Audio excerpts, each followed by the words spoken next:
Hello everyone, I once again welcome to my club. आज के session में हम लोग डिस्कस करने जा रहे हैं कि जो कॉमन सिलेबस है इंग्लिश का, जो तमाम कॉम्पिटिटिव एग्जाम्स में पूछा जाता है, चाहे वो एनडीए का हो, सीडीएस का हो, एसएससी, बैंकिंग या जितने भी कॉम्पिटिटिव अदर एग्जाम्स हैं, ठीक है। तो क्या वो कॉमन चीजें हैं जो सभी एग्जाम्स में इंग्लिश का सेक्शन में पूछी जाती हैं, ठीक है। तो हम लोग समझेंगे इसको डिटेल तरीके से, ठीक है। देखिए, दो तीन चीजें जो है बिल्कुल कॉमन होती हैं, ठीक है। अब देखिए, इसमें तीन इंपॉर्टेंट सेक्शंस में लेकर के चलूंगा, ठीक है, जो आपकी चेक की जाती हैं, ठीक है। और इस पूरे सेशन में मैं बताऊंगा कि क्या क्या चीजें जो है आपको कौन सी इंग्लिश पढ़नी है, कॉम्पिटिटिव इंग्लिश पढ़नी है, या जो आप स्कूलों में एकेडमिक्स पढ़ते हैं इंग्लिश का, उसको पढ़ना है। तो उसमें क्या डिफरेंशिएट है वो भी मैं बताऊंगा, ठीक है। सो इसमें देखिए क्या है, जो इंग्लिश का सिलेबस है उसको मेनली तीन सेक्शन में हम डिवाइड करते हैं। पहला सेक्शन है जिसमें आपकी पूरी इंग्लिश ग्रामर, जो इंग्लिश ग्रामर जो है वो आपकी चेक की जाती है, ठीक है। अब देखिए, इंग्लिश ग्रामर में क्या होता है कि जैसे हम लोग ग्रामर में आप कुछ भी नहीं पढ़ सकते। जैसे बहुत से लोग हैं कि जो एकेडमिक्स ग्रामर में पढ़ करके जो स्कूलों में पढ़ाया जाता है वो पढ़ के जाते हैं और सोचते हैं कि कॉम्पिटिटिव एग्जाम्स में भी वो काम आएगा, तो वो काम नहीं आता है। वो हार्डली 2% या 3% जो है काम आता है, ठीक है।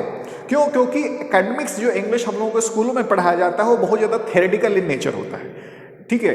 तो जो कि ठीक नहीं है, ठीक है। तो वो कॉम्पिटिटिव एग्जाम्स में बिल्कुल कॉम्पिटिटिव इंग्लिश पूछी जाती है, यानी वही इंग्लिश पूछी जाती है जो हमारे डे टू डे लाइफ में यूज होती है, ठीक है, फंक्शनल इंग्लिश। तो आपको इंग्लिश ग्रामर जो है टेस्ट किया जाता है। अब जो है इसमें ये क्वेश्चन उठता है, ठीक है। दूसरा जो सेक्शन है इसमें आपकी इंग्लिश वोकेबलरी यूज होती है, इंग्लिश वोकेबलरी। और अगेन जो वोकेबलरी है, तो ऐसा नहीं कि आप लोगों ने जो एकेडमिक्स में वर्ड्स याद कर रखे हैं वो आपको काम आएंगे, नहीं, बिल्कुल नहीं। इसमें कॉम्पिटिटिव इंग्लिश पूछी जाती है, ठीक है, कॉम्पिटिटिव इंग्लिश वोकेबलरी, ठीक है। और तीसरा जो है वो जनरली आरसी, रीडिंग कॉम्प्रिहेंशन का जो है, कॉम्प्रिहेंशन का जो है वो पार्ट है जो डिस्कस होता है, ठीक है। कॉम्प्रिहेंशन का जो है वो पार्ट जो है आपसे डिस्कस होता है। तो इसको डिटेल में हम लोग समझेंगे। देखिए, इंग्लिश ग्रामर में जो है ना 4-5 चीजें हैं जो बार बार पूछी जाती हैं आपसे, ठीक है। पहला है जो पहला सेक्शन जिसको हम लोग बोलते हैं finding common errors, finding common errors. Finding common errors में जो है वो क्या होता है कि एक सेंटेंस दे देगा और एक सेंटेंस को डिवाइड कर देगा ए, बी, सी और डी में। बैंकिंग के एग्जाम्स में ई ऑप्शन भी दिया जाता है और उसमें कहता है कि find out in which section the error lies. वो कहता है कि ढूंढिए कि किस सेक्शन में एरर है। और अगर आपको लगता है कि कोई एरर नहीं है तो लास्ट ऑप्शन जो है सेलेक्ट करना होता है, चाहे वो डी हो या ई हो। बैंकिंग में जनरली ई ऑप्शन जैसे मैंने बताया कि होता है, तो वो लिखा रहता है कि ई ऑप्शन मतलब नो एरर होगा।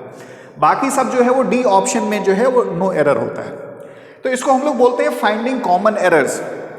दूसरा जो इंपॉर्टेंट जो सेक्शन होता है इंग्लिश कॉम्पिटिटिव ग्रामर में, उसको हम लोग बोलते हैं सेंटेंस इंप्रूवमेंट।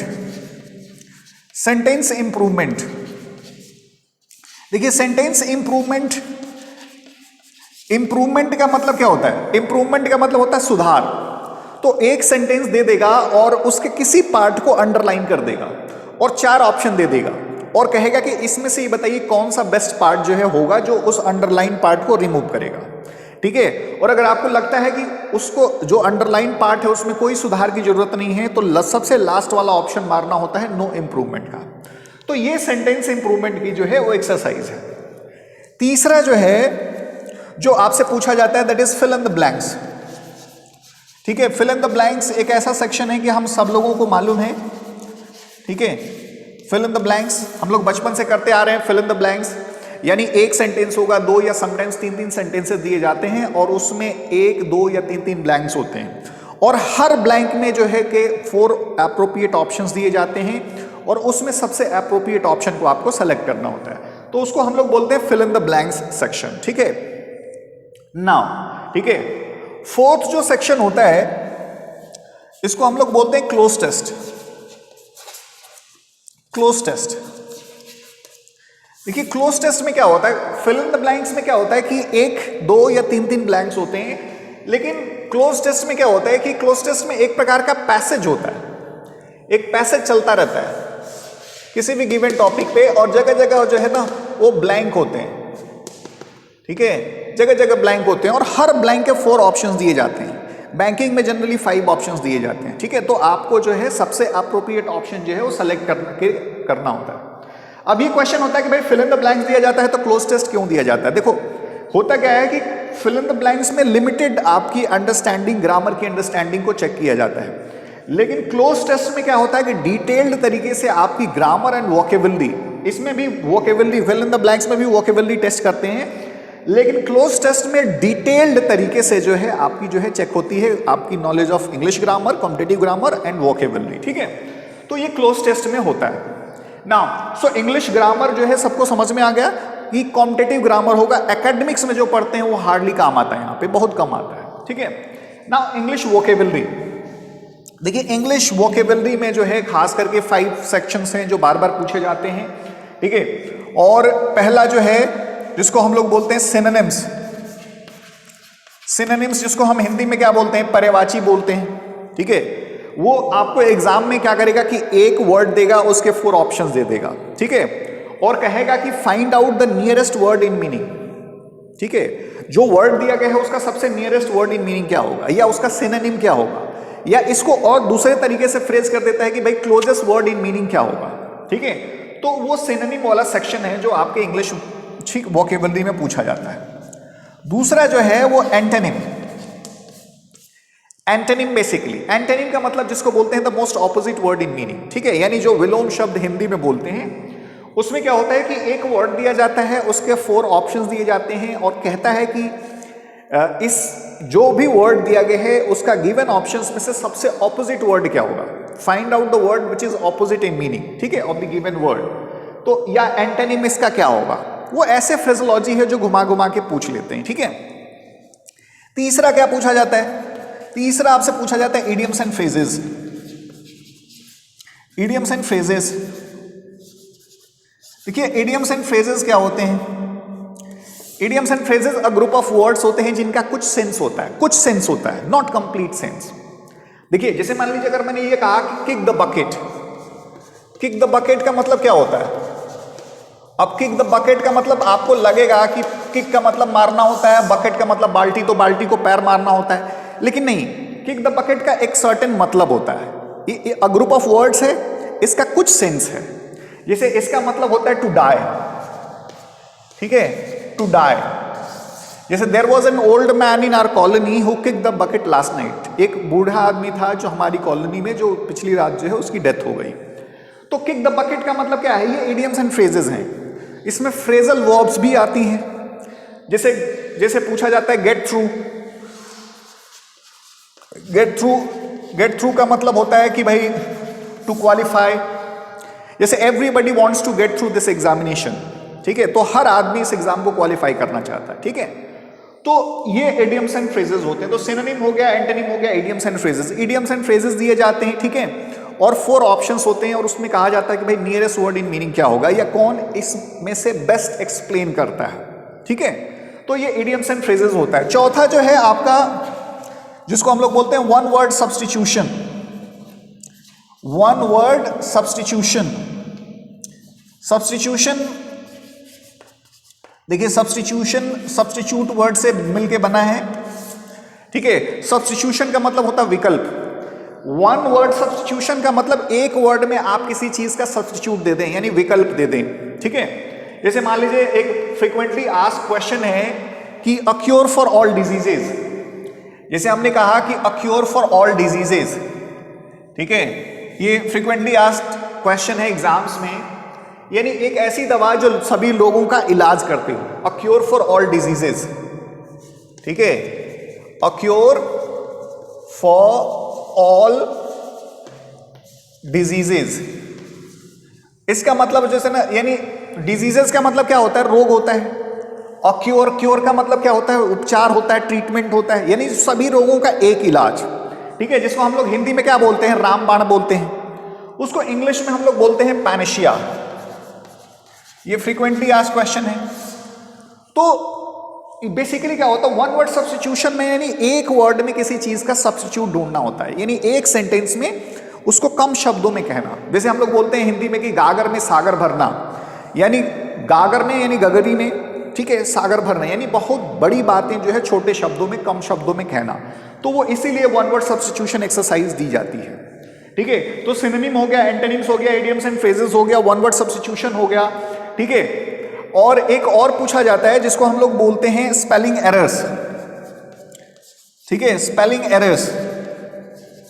ठीक है, स्पेलिंग एरर्स में बेसिकली क्या होता है, जिसका नाम ही सिग्निफाई कर रहा है कि क्या होता है कि हम सब लोगों को डे टू डे लाइफ में स्पेलिंग एरर्स होती हैं, तो उस चीज को चेक करने के लिए एग्जामिनर दिया जाता है, एग्जाम में दिया जाता है। ठीक है, एग्जामिनर देता है, उसमें क्या होगा कि 4 वर्ड्स दे देगा और कहेगा कि इसमें से दिया गया which word is correctly spelled, find out which word is correctly spelled, यानी ढूंढिए कि इसमें से जो दिए गए वर्ड्स हैं इनमें से करेक्टली स्पेल्ड वर्ड कौन है। ठीक है, जो भी करेक्टली स्पेल्ड वर्ड होगा उसको आपको टिक कर देना है। ठीक है, या ऑपोजिट भी पूछ लेता है समटाइम्स कि मान लीजिए सभी गलत हो, उसमें से एक सही हो, उन सभी दिए गए ऑप्शंस में से सब सही हो सिर्फ एक को छोड़ करके, तो वो पूछ लेगा कि find out which word is, ठीक है, रॉन्गली स्पेल्ड, यानी ढूंढिए कि कौन सा जो है रॉन्गली स्पेल्ड है, यानी उसकी स्पेलिंग गलत है, तो उसको आपको ढूंढना है। तो स्पेलिंग एरर, तो ये आपके खास करके 5 सेक्शंस हैं जो वोकेबलरी में जो है डायरेक्टली पूछे जाते हैं। ठीक है, किसी एग्जाम में पूछ लेता है, किसी में दूसरे तरीके से पूछ लेता है, लेकिन ये पूछे जाते हैं चाहे डायरेक्टली पूछे या इनडायरेक्टली पूछे। ठीक है, तो आपको रेडी रहना है ना। कॉम्प्रिहेंशन के सेक्शन में जो है, देखिए कॉम्प्रिहेंशन यानी समझ। कॉम्प्रिहेंशन क्या होता है जो है वो बेसिकली, यानी जिसको हम लोग हिंदी में बोलते हैं समझ, एक वर्ड है कॉम्प्रिहेंड, कॉम्प्रिहेंड वर्ड से मिलके बना है कॉम्प्रिहेंशन। ठीक है, अब देखिए ये एक ऐसा सेक्शन है कॉम्प्रिहेंशन का कि स्टूडेंट्स बचपन से करते आए हैं और इसको बड़ा लाइटली लेते हैं, सोचते हैं क्या करना है। कॉम्प्रिहेंशन एक पैसेज होता है, अनसीन पैसेज, उसको पढ़ना होता है, उसके आधार पे जो है क्वेश्चन का आंसर देना होता है। ये बड़ा सिंपल है लोगों का, और लोग जो है बड़ी गलतियां करते हैं। ठीक है, और कॉम्प्रिहेंशन जो है देखिए इसको बड़ा लोग लाइटली लेते हैं, ट्रेडिशनल तरीके से अटेम्प्ट करते हैं, लेकिन एक चीज ध्यान में रखिए कि it plays a very significant role in a candidate selection. किसी भी कैंडिडेट के सिलेक्शन में बड़ा इंपॉर्टेंट रोल प्ले करता है ये। ठीक है, तो मैंने एक वीडियो भी बना रखी है डिटेल तरीके से, रीडिंग कॉम्प्रिहेंशन को बेस्ट तरीके से कैसे अटेम्प्ट करें, ज़्यादा स्कोर कैसे करें इस कॉम्प्रिहेंशन में, मैंने बना रखी है। तो अगर आप मेरी प्लेलिस्ट में जाएं इंग्लिश ग्रामर एंड वोकेबलरी में, तो उसमें आपको वहाँ पे मिल जाएगी। ठीक है, तो उसको ध्यान से देखिए क्योंकि ये बड़ा इंपॉर्टेंट सेक्शन होता है। तो रीडिंग कॉम्प्रिहेंशन देखिए मैं ब्रीफली बता दूं, सबको मालूम है, जिसको अनसीन पैसेज भी बोलते हैं, कि किसी भी गिवन टॉपिक पे जो है, ठीक है, किसी भी गिवन टॉपिक पे एक पैसेज होता है और उस पे बेस्ड क्वेश्चंस पूछे जाते हैं और आपको सबसे अप्रोप्रिएट ऑप्शन देना होता है। ठीक है, तो मैं एक बार फिर कह रहा हूं कि आप वो वीडियो जा करके देखिए, क्योंकि रीडिंग कॉम्प्रिहेंशन मैंने बताया कि 98% गलत लोग अटेम्प्ट करते हैं, 98%, और ये बड़ा स्कोरिंग होता है। ठीक है, ये इतना स्कोरिंग होता है कि अगर आपने इसको एक बार समझ लिया तो आपके लिए काफ़ी आसान होता है स्कोर करना। ठीक है, एग्जाम में। तो एक तो कॉम्प्रिहेंशन का सेक्शन होता है, बाकी जो है एक और सेक्शन होता है जिसको हम लोग rearrangement of sentences and paragraph बोलते हैं। ठीक है, rearrangement of sentences and paragraph. अब देखिए कॉम्प्रिहेंशन में तो पहली बात हो गई, दूसरा जो है rearrangement of sentences, rearrangement of sentences and paragraph.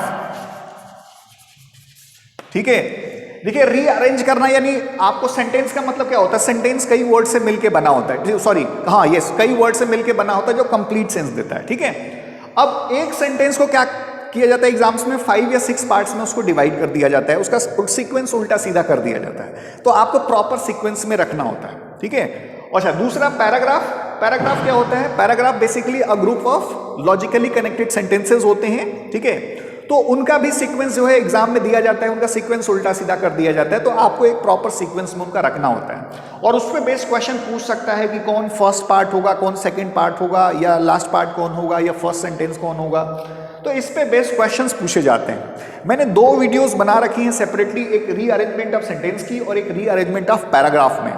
ये अगेन बड़े स्कोरिंग सेक्शंस होते हैं, और एक बार आपने इसके ऑब्जेक्टिव्स को समझ लिया, इनकी स्ट्रेटजी को समझ लिया, तो आपके लिए काफी अच्छा हो जाता है स्कोर करना। ठीक है, तो rearrangement of sentence and paragraph ही हो गया। ठीक है, सो और भी जो है कुछ एग्जाम्स में, तो ये मेजर चीजें हैं जो आपके एग्जाम्स में पूछी जाती हैं। ठीक है, पहला जो है इंग्लिश ग्रामर, और इंग्लिश ग्रामर में मैंने बताया कि कॉम्पिटिटिव इंग्लिश ग्रामर पूछा जाता है। अब अगेन जैसे क्या होता है कि बहुत से स्टूडेंट्स होते हैं कि बहुत थ्योरेटिकल एस्पेक्ट्स को, ग्रामर को पढ़ने की कोशिश करते हैं, जिससे कि उनका सिलेक्शन नहीं हो पाता है। ठीक है, क्यों? क्योंकि वो सोचते हैं कि आप नाउन पढ़ेंगे तो नाउन की डेफिनेशन क्या होती है, उसके एग्जाम्पल्स क्या होते हैं, उसके कितने पार्ट्स होते हैं, उनकी डेफिनेशंस क्या होती हैं, उनके एग्जाम्पल्स क्या होते हैं, या उसी तरीके से प्रोनाउन का, एडजेक्टिव का, ये सब करना शुरू कर देते हैं और ये भूल जाते हैं कि ये सब चीज़ें कॉम्पिटिटिव एग्जाम्स में नहीं पूछी जाती हैं। वो वही चीज़ें पूछी जाती हैं, सटीक चीज़ें पूछी जाती हैं। ठीक है, जहाँ पे 98% लोग जो है गलतियां करते हैं, तो उन्हीं मेजर पॉइंट्स पे पूछे जाते हैं क्वेश्चन। ठीक है, और उनको मैनिपुलेट करके पूछा जाता है।